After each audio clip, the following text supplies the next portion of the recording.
டிவிகேலேருந்து டிஎம்கேக்கு போன வைஷ்ணவி, உனக்கெல்லாம் வெக்கமானமே இல்லையா? உன் வயசு என்ன?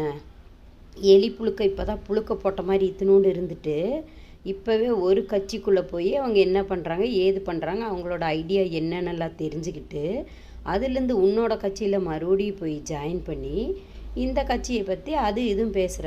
அதுக்கு காளியம்மாள் எவ்வளவோ மேலு. ஏம்மா நீங்கள் சீமான்கிட்டேருந்து வந்துட்டீங்களே, நீங்கள் அவங்களோட கருத்து என்னென்னா, நான் அங்கேருந்து வெளியே வந்தேங்கிறக்காக அந்த கட்சியை பற்றியெல்லாம் நான் எதுவுமே பேச விரும்பலைங்க. இன்னும் சீமானண்ணாவோட ஃபோட்டோவை எங்கள் வீட்டில் வச்சுருக்கேங்க அப்படின்னு காளியம்மாள் சொல்லியிருக்காங்க பாரு. அந்த அக்கா எவ்வளோ மேலு. தலைவிங்கிற இடத்துல அந்த அக்காவை கொண்டு போய் உட்கார்ந்து வச்சுருந்தாங்க பாரு. அது உண்மையான இடம் அவங்களுக்கு. அவங்க பேசின பேச்சும் நல்லா இருந்துச்சு. நீ என்ன சொன்ன? 1081 முதல்ல போய் ஏதாவது ₹1 சில்லற கடையில் வாய்ப்பாட்டை வாங்கி படி. அதுக்கப்புறம் நீ இந்த நாடகத்தையெல்லாம் நடத்தலாம், சரியா?